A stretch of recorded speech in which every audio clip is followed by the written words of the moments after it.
수레바퀴 아래서. 헤세는 1877년생으로 독일 남부 칼프에서 태어났습니다. 그는 어린 시절부터 감성이 풍부하고 섬세한 성향을 지녔습니다. 청소년기에는 수레바퀴 아래서의 주인공 한스처럼 학교 교육과 가정의 엄격한 종교적 가치관 사이에서 깊은 갈등을 겪었습니다. 이러한 개인의 고뇌와 저항 정신이 그의 작품 세계에 깊은 뿌리가 되었습니다. 그리하여 오늘 소개드리는 이 소설은 헤세의 자서전이라고 할 수 있습니다. 그의 대부분 소설에는 늘 성장 과정에서 겪는 고통이 등장합니다. 데미안, 수레바퀴 아래서, 나르치스와 골드문트 등이 대표작이라 할 수 있습니다. 헤세는 인도와 동양의 사상에도 깊이 심취했습니다. 이러한 영향은 시타르타를 비롯한 후기 작품에서 인간 내면의 깨달음과 정신적 성숙이라는 주제로 나타납니다. 1946년 헤세는 유리알 유희로 노벨 문학상을 받으며 세계 문학사에서 확고한 자리를 차지하게 됩니다. 그러나 그는 명예보다 늘 자신의 내면과 진실한 삶의 태도를 더 중요하게 여긴 작가였습니다. 복잡하고 고독한 현대인의 내면을 위로하고 내 자신의 삶을 살아라는 영원한 메시지를 그는 책을 통해 우리에게 전하고 있습니다. 저는 여고 시절 헤르만 헤세에 흠뻑 빠져 있을 정도로 작가와 그의 작품 세계를 무척 좋아했습니다. 최근 들어 헤세의 작품을 다시 읽고 있으며 오늘은 수레바퀴 아래서를 가져와 보았습니다. 세월이 흘렀지만 이 작품은 여전히 놀라울 만큼 재미있고 설명하기 어려운 어떤 끌림으로 단숨에 읽히는 힘을 갖고 있습니다. 예전에는 어떤 끌림, 그것이 정확히 무엇인지 알지 못했지만 나이가 든 지금 다시 읽어보니 어렴풋이 알 것 같은데요. 아마도 헤세의 작품 속 주인공들이 겪는 고뇌가 바로 나의 고뇌와 크게 다르지 않았으며 그리고 내 안에 있으면서도 정확히 표현하지 못했던 감정들을 그가 대신 섬세하게 표현해 주었기에 나는 그들과 함께 아파하고 동시에 위로받을 수 있었던 것이 아닐까 합니다. 수레바퀴 아래서는 특히 몰입하게 만드는 힘이 있습니다. 가녀린 소년 한스의 성장 과정을 따라가다 보면 내 마음 같아 아프기도 하고 조금 더 대담하지 못한 모습이 안타깝기도 하며 무조건적인 사랑으로 감싸줄 엄마가 곁에 없다는 사실이 왠지 모르게 더욱 슬프게 다가오기도 합니다. 시간을 지나 다시 만나도 변함없이 마음을 흔드는 작품. 이제 이 가여운 소년의 가슴 아픈 성장기를 따라가 보겠습니다. 독일의 작은 마을에 뛰어난 재능을 지닌 어린 소년 한스는 주위 사람들의 기대 속에서 자랍니다. 한스 기벤 라트는 의심할 여지 없이 재능 있는 아이였다. 그가 얼마나 섬세하고 남다른지는 다른 아이들 틈에 끼어 돌아다니는 그의 모습을 바라보기만 해도 쉽게 알 수 있었다. 슈바르츠발트의 이 자그마한 마을에서는 여지껏 그러한 인물이 배출된 적이 없었다. 이 좁은 세계 너머로 눈을 돌리거나 영향을 끼칠 만한 사람이 여기서는 아직 한 명도 나오지 않았다. 진지한 눈망울과 영리해 보이는 이마, 그리고 단정한 걸음걸이를 이 소년이 도대체 어디서 물려받았는지는 신만이 알리라. 8, 9세기에 걸쳐 그토록 많은 건실한 시민들이 나왔으면서도 아직 한 번도 재간꾼이나 천재를 길러내지 못한 바로 이 오래된 작은 마을에 정말이지 하늘로부터 신비로운 불꽃이 내려온 셈이었다. 한스 기벤 라트는 어려운 시험에 2등으로 합격하여 마울브론의 신학교에 입학하게 됩니다. 한스 기벤 라트는 이 작은 마을이 힘겨운 경쟁에 내보내기로 한 유명한 후보자였다. 그 명예는 대단했다. 그렇다고 그가 이러한 명예를 거저 얻은 것은 아니었다. 매일 4시까지 계속되는 수업 이외에도 교장 선생이 따로 가르치는 그리스어 수업이 이어졌다. 그러고 나서 6시에는 마을 목사님이 친절하게도 라틴어와 종교의 복습 강의를 해주었다. 또한 일주일에 2번씩은 저녁 식사를 마친 뒤에도 수학교사로부터 1시간에 걸쳐 지도를 받았다. 수도원에서 한스는 자신의 꿈인지 주위 어른들의 꿈인지 모르지만 그것을 이루기 위해 열심히 공부합니다. 그리하여 친구도 없습니다. 그런 한스에게 다가오는 친구가 있습니다. 그의 이름은 헤르만 하일러로 한스가 알지 못하는 다른 세계를 잘 알고 시를 쓰는 친구입니다. 한스는 친구 하일러를 몹시 좋아했지만 나중에는 그가 올까봐 두려워 매일 밤마다 가슴 졸이는 처지가 되고 말았다. 그리고 남들에게 뒤떨어지지 않기 위하여 정해진 자습 시간에는 곡절이나 열심히 책과 씨름했다. 급기야 하일러는 이러한 한스의 애처로운 노력조차 비웃기 시작했다. 그래서 한스는 더욱 곤혹스러웠다.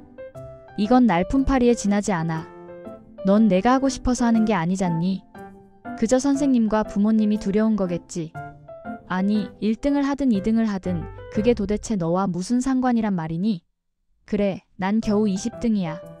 그렇다고 너희 공부 벌레들보다 어리석진 않다고.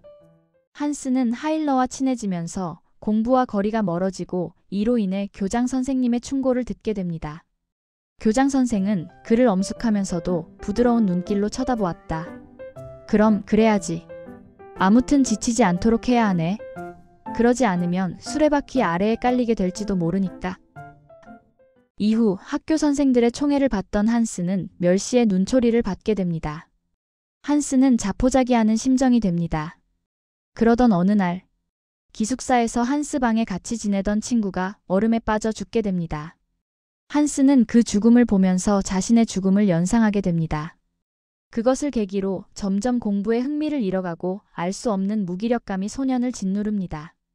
이후 늘 함께하던 친구 하일러가 퇴학을 당하게 되자 한스의 우울증은 더욱 깊어져 학교 생활을 더 이상 할 수 없는 지경에 이르게 됩니다.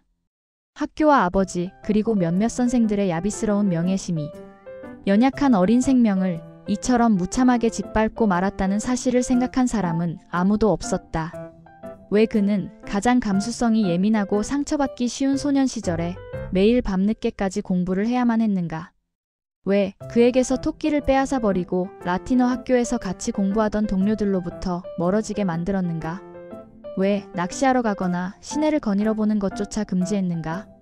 왜 심신을 피곤하게 만들 뿐인 하찮은 명예심을 부추겨 그에게 저속하고 공허한 이상을 심어주었는가? 왜 시험이 끝난 뒤에도 응당 쉬어야 할 휴식조차 허락하지 않았는가?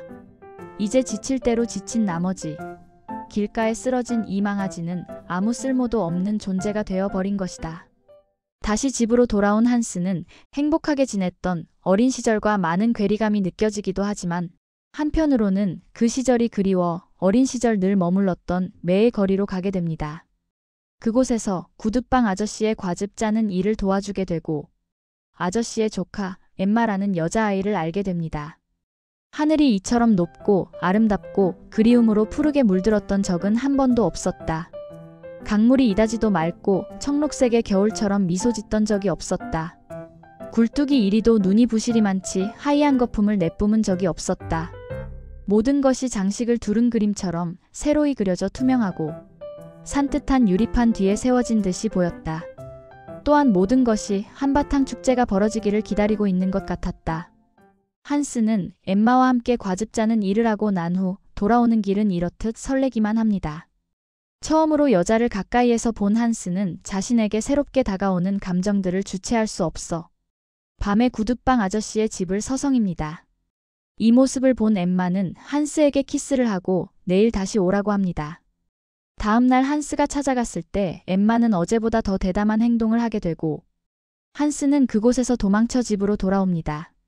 자신의 집에서 과즙을 짜던 날 한스는 엠마가 떠나고 없다는 것을 확인하게 됩니다. 한스는 자신이 좋아하는 사람이 모두 떠난다는 것에 한없이 슬픕니다. 아버지는 한스에게 기계공이 되길 바라고 한스도 이 슬픔을 견디고자 기계공이 되기로 합니다. 그러나 한스에게는 그런 일이 쉽지 않습니다. 돌아오는 일요일, 친구 아우구스트가 기계공 견습이 끝난 기념으로 한턱 쏜다며 비라하에 한스를 데려가고 그곳 술집에서 술을 마시고 담배도 피워가며 그들과 어울리면서 잠시 해방감을 맛보기도 합니다. 그러나 그런 환경에 익숙하지 않던 한스는 술에 취한 채 밖으로 나와 풀밭에 눕자 자신이 더럽혀지고 모욕을 당한 듯한 느낌이 듭니다. 어떻게 집으로 돌아갈지, 아버지에게는 무슨 말을 해야 할지, 또 기계공 일은 어떻게 견뎌낼지 너무나 낙심하여 처참한 기분이 듭니다. 어렴풋한 상념과 추억들, 수치심과 자책감이 음울하게 물결치며 한스를 뒤덮었다. 한스는 큰 소리로 흐느끼며 풀밭에 쓰러졌다. 다음 날 한스는 차가운 시신으로 집으로 돌아옵니다. 섬세한 감성과 뛰어난 두뇌를 가진 소년을 어른들의 욕망으로 가득 채우려 하고 또 자신들의 욕망에 답하지 않을 때 냉랭한 눈초리로 변해버리는 그러한 어른들의 행동을 받아들이기엔 그 어리고 순수한 소년 한스는 쉽지 않았을 것입니다. 결국 이러한 감정들이 그를 아프게 했고 학교도 더 이상 다닐 수 없게 되었습니다. 다시 자신이 행복하게 보냈던 집으로 돌아오긴 했지만 자신에게 낚시를 가르쳐준 레이테나일도 수도원에서 만난 헤르만 하일러도 자신이 처음으로 알게 된 여자 엠마마저 떠나버렸습니다. 그리고 자신과 전혀 어울리지 않는 기계공이 되어 그들과 어울리며 약간의 해방감도 느껴보지만 그건 역시 또 다른 짓눌림으로 다가왔을 것입니다. 한스가 자살을 했는지 술에 취해 강물에 빠졌는지는 모릅니다. 여하튼 수레바퀴 아래에 깔린 것은 확실합니다. 저는 이 작품을 읽으며 특히 안타까웠던 점이 있습니다. 집으로 돌아온 한스에게 아버지가 조금 더 시간을 주어 그의 길을 찾도록 기다려주지 않고 그의 성향과는 전혀 맞지 않는 기계공의 길로 이끌었다는 점입니다. 사람마다 타고난 소질과 기질이 있습니다. 잠시 방향을 잃었다고 해서 혹은 당장 뚜렷한 길을 찾지 못한다고 해서 자신과 어울리지 않는 길을 타인의 결정에 따라 억지로 걸어가야 한다는 것은 너무도 슬픈 일입니다. 어른이라면 성장해가는 청소년에게 조금 더 넓은 여유와 시간을 주고 스스로 자신의 길을 발견할 수 있도록 기다려주는 태도가 필요하다고 생각합니다. 그런 기다림과 신뢰를 받으며 자란다면 그 소년은 언젠가 스스로의 힘으로 수레를 끌고 앞으로 나아가게 되지 않을까요? 저는 이 소설을 통해 나의 아이, 주변 청소년들에게 어떤 어른이 되어야 하는지 생각하게 되었습니다. 그래서 저는 이 책을 청소년보다도 우리 어른들이 읽었으면 하는 바람이 있습니다. 책과 알매 온우주였습니다.